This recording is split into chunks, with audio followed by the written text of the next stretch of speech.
ಯಾವುದೇ ಕೆಲಸ ಅತ್ಯಂತ ಶ್ರೇಷ್ಠ ಕೆಲಸ ಆಗೋದಕ್ಕೆ ಮೂರು ಕಾರಣ ಅಂತ ಹೇಳ್ತಾರೆ. ವಿದ್ಯಾ, ಶ್ರದ್ಧಾ, ಉಪನಿಷತ್. ಎಷ್ಟು ಚಂದದ ಮಾತದು. ಅದಕ್ಕೆ ಸಾಯಣ ಭಾಷ್ಯ ಇದೆ, ಅದ್ಭುತವಾದ ಭಾಷ್ಯ ಬರೆದಿದ್ದಾರೆ ಸಾಯಣಾಚಾರ್ಯರು. ಅದಕ್ಕೆ ಹೇಳ್ತಾರೆ, ವಿದ್ಯಾ 3 ಥರದ ವಿದ್ಯೆಗಳಂತೆ. ನಾನು ಯಾವ ಕೆಲಸ ಮಾಡಬೇಕು ಅಂತ ಹೋಗ್ತೀನೋ ಆ ಕೆಲಸದ ಬಗ್ಗೆ ಜ್ಞಾನ ಇರಬೇಕು ನನಗೆ ಸ್ವಲ್ಪ. ಎರಡನೇದು, ಆ ಕೆಲಸ ನಾ ಮಾಡಬಲ್ಲೆ ಅನ್ನುವಂಥ ನಂಬಿಕೆ ಇರಬೇಕು.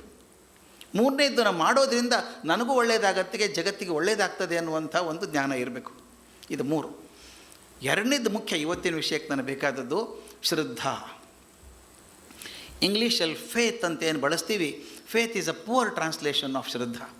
ಆ ಶ್ರದ್ಧೆಗೆ ಸರಿಯಾದ ಪದ ಇಂಗ್ಲೀಷಲ್ಲಿ ಇಲ್ಲ, ನಾವು ಫೇತ್ ಅಂತ ಅಷ್ಟೇ ಕರಿತೀವಿ. ಅತ್ಯಂತ ಆಳವಾದ ಗಾಢವಾದ ನಂಬಿಕೆ ಶ್ರದ್ಧೆ ಅಂತ. 4 ಥರದ ಶ್ರದ್ಧೆ ಇರಬೇಕು ಅಂತ ಹೇಳ್ತಾರೆ. ಯಾವ ಶ್ರದ್ಧೆ ಇರಬೇಕು? ಫೇತ್ ಇನ್ ಸೆಲ್ಫ್, ನನ್ನೊಳಗೆ ನಂಬಿಕೆ ಇರಬೇಕು. ಈ ನಮ್ಮಲ್ಲಿ ಬಹುಜನ ಹುಡುಗರಿಗೆ, ಸಣ್ಣ ಹುಡುಗರಿಗೀಗ ನಮ್ಮೊಳಗೆ ನಂಬಿಕೆ ಕಮ್ಮಿ ಆಗಿಬಿಟ್ಟಿದೆ. ಅದು ಆಗಬಾರ್ದು. ನನ್ನೊಳಗೆ ನಂಬಿಕೆ ಇರಬೇಕು. ನಾನು ಮಾಡ್ತೀನಿ, ಇದೆ ನಾನು ಮಾಡಬಲ್ಲೆ ಅನ್ನುವಂಥ ನಂಬಿಕೆ ಇರಬೇಕು. ನಾನು ಯಾವಾಗಲೂ ಎಕ್ಸಾಂಪಲ್ ಎಲ್ಲರ ಮುಂದೆ ಹೇಳ್ತೇನೆ ಇದನ್ನು. ಅಮೇರಿಕಾದಲ್ಲಿ ಹುಡುಗ, ಕಪ್ಪು ಹುಡುಗ, ಬಡತನ ಅಂದರೆ ಅಸಾಧ್ಯ ಬಡತನ. ಮನೆಯಲ್ಲಿ ಅಪ್ಪ ಇಲ್ಲ, ಅಮ್ಮ ಅಲ್ಲಿ ಇಲ್ಲಿ ಕಸ ಮುಸ್ರೆ ಮಾಡಿ ಜೀವನ ಸಾಗಿಸ್ಬೇಕು. ಆ ಹುಡುಗ ರಿಕೆಟ್ಸ್ ರೋಗ ಬೇರೆ ಬಂದುಬಿಟ್ಟಿದೆ.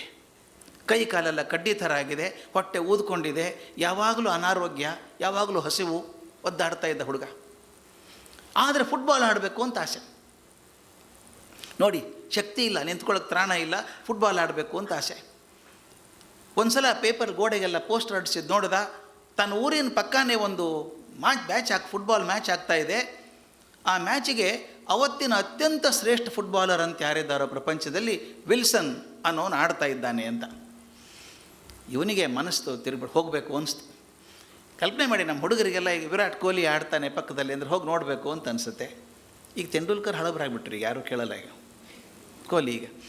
ಅದಕ್ಕೆ ಆ ಹುಡುಗ ಏನು ಮಾಡ್ದ, ಹೋಗಬೇಕು ಅಂತ. ಅವ್ನಿಗೆ ಟಿಕೆಟ್ ತೊಗೋಬೇಕು ಅಂತ ಗೊತ್ತಿಲ್ಲ, ತೊಗೋಬೇಕಾದ್ರೆ ದುಡ್ಡಿಲ್ಲ ಅವನ ಕಡೆಗೆ. ಅವನೇನು ಮಾಡ್ದ, ಅವ್ನಿಗೆ ಬೆಂಚ್ ಗಿಂಚ್ ಬೇಕಾಗಿಲ್ಲ, ಗ್ಯಾಲರಿ ಎಲ್ಲ ಕಟ್ಟಿದ್ರು. ಇವನು ಕೆಳಗಡೆ ತೆಳ್ಕೊಂಡು ಹೋಗಿ ನೆಲದ ಮೇಲೆ ಕೂತ್ಕೊಂಡ. ಹಸಿವಾಗ್ಬಿಟ್ಟಿದೆ, ಕಂಗಾಲಾಗಿದ್ದಾನೆ. ಮ್ಯಾಚ್ ಶುರು ಆಗೋದಕ್ಕಿಂತ ಮೊದಲು ಈ ಗ್ಯಾಲರಿ ಮೇಲೆ ಕೂತಂಥ ಹುಡುಗ, ಶ್ರೀಮಂತ ಹುಡುಗ ಇರಬೇಕು, ಬ್ರೆಡ್ ತಿಂದ. ಇಷ್ಟ ಆಗಲಿಲ್ಲ ಅನಿಸುತ್ತೆ, ಅರ್ಧ ತಿಂದ ಬ್ರೆಡ್ಡನ್ನು ಬಿಸಾಕ್ಬಿಟ್ಟ. ಈ ಹುಡುಗ ಅದು ಎಂಜಲು ನೋಡಲಿಲ್ಲ, ಟಪ್ ಅಂತ ಹಾರು ಹಿಡ್ಕೊಂಡು ಧೂಳು ಜಾಡಿಸಿ ತಿನ್ನೋಕೆ ಶುರು ಮಾಡಿದ. ಆ ತಿಂದ್ಕೊಂಡೇ ಮ್ಯಾಚ್ ನೋಡ್ತಾ ಇದ್ದ. ಪೂರ್ತಿ ತಿನ್ನೋಕ್ಕಾಗಲ್ಲ, ಮುಗಿದೋಗ್ಬಿಡುತ್ತಲ್ಲ, ಸ್ವಲ್ಪ ಸ್ವಲ್ಪ ಕಚ್ಕೊಂಡು ತಿನ್ನಬೇಕು. ಆ ಮ್ಯಾಚ್ ಮುಗಿದ ಮೇಲೆ ನಿಮ್ಮ ಕಣ್ಣು ಮುಂದೆ ಚಿತ್ರ ಬರಬೇಕು. ವಿಲ್ಸನ್ 6 ಅಡಿ 4 ಇಂಚಿನ ದಾಂಡಿಗ ಮನುಷ್ಯ ನಿಂತ್ಕೊಂಡಿದ್ದಾನೆ. ಅವನ ಸುತ್ತಲೂ 106 ಜನ ಹುಡುಗರು ಹುಡುಗಿಯರು ನಿಂತ್ಕೊಂಡು ಆಟೋಗ್ರಾಫ್ ತೊಗೋಬೇಕು ಅಂತ ನಿಂತಿದ್ದಾರೆ. ಇವನು ಹೋಗಿ ನಿಂತ್ಕೊಂಡ ಪಕ್ಕದಲ್ಲಿ. ರಿಕೆಟ್ಸ್ ರೋಗ ಇರೋ ಹುಡುಗ, ಕೈ ಕಾಲು ಸೊಟ್ಟಾಗಿದೆ, ಕಡ್ಡಿ ಅಂತ ಕಾಲು, ಬೈಯಲ್ಲಿ ಬ್ರೆಡ್ ಹಿಡ್ಕೊಂಡು ಮುಖ ನೋಡ್ತಾ ನಿಂತಿದ್ದಾನೆ ವಿಲ್ಸನ್ ಮುಖ. ಸ್ವಲ್ಪ ಹೊತ್ತಾದ್ಮೇಲೆ ವಿಲ್ಸನ್ ಕೈ ಬಡ್ದ ತಕ್ಷಣ ವಿಲ್ಸನ್ ಕೆಳಗೆ ನೋಡ್ದ. ಏನು ಮಗೋ, ವಾಟ್ ಈಸ್ ದ್ಯಾಟ್ ಅಂತ ಕೇಳ್ದ. ಈ ಹುಡುಗ ಹೇಳ್ದ, ಸರ್ ಏನು ಓಡ್ತೀರಿ ಸರ್ ನೀವು, ಜಿಂಕೆ ಥರ ಓಡ್ತೀರಿ ಸರ್, ನಿಮ್ಮ ಕಾಲೇ ಕಾಣಿಸೋಲ್ಲ ಸರ್, ನಾನು ಇಡೀ ಮ್ಯಾಚ್ ಮುಗಿಯೋವರೆಗೂ ನಿಮ್ಮ ಮೇಲಿನ ಕಣ್ಣು ತೆಗೆದಿಲ್ಲ ಅಂದ. ಅವನು ಥ್ಯಾಂಕ್ ಯು ಅಂದ, ಮತ್ತೆ ಸೈನ್ ಮಾಡೋಕ್ಕೆ ಶುರು ಮಾಡಿದ. ಮತ್ತೊಂದು ನಿಮಿಷಕ್ಕೆ ಮತ್ತೆ ಕೈ ಬಡ್ದ ಇವನು. ಸ್ವಲ್ಪ ಕಿರಿಕಿರಿ ಆಯಿತು ಅವನಿಗೆ. ಮತ್ತೇನಪ್ಪ ನಿಂದು ಅಂದ. ಅವನು ಹೇಳ್ದ, ಸರ್ ಆ 2ನೇ ಗೋಲ್ ಅಂತೂ ನಂಬೋಕ್ಕೆ ಸಾಧ್ಯ ಇಲ್ಲ ಸರ್, ನೀವು ಹೊಡೆದದ್ದು ಬಾಲ್ ನಿಮಗಿಂತ ಮುಂದೆ ಹೋಗಿದೆ, ಚೆಂಡು ನೀವು ತಲೆ ಕೆಳಗೆ ಮಾಡಿ ಹಿಂದಿಂದ ಒದ್ರಲ್ಲ ಸರ್, ಅದು ಗೋಲು, ಅದ್ಭುತ ಗೋಲ್, ಇಂಥ ಗೋಲೇ ನೋಡಿರಲಿಲ್ಲ ನಾನು ಅಂದ. ಥ್ಯಾಂಕ್ ಯು ಅಂದ, ಮತ್ತೆ ಸೈನ್ ಮಾಡ್ತಾ ಇದ್ದ ಅವನು. ಮತ್ತೊಂದು ನಿಮಿಷಕ್ಕೆ ಮತ್ತೆ ಕೈ ಬಡ್ದ. ಈ ಸಲ ಅವನು ರೇಗ್ ಹೋಗ್ಬಿಡ್ತು.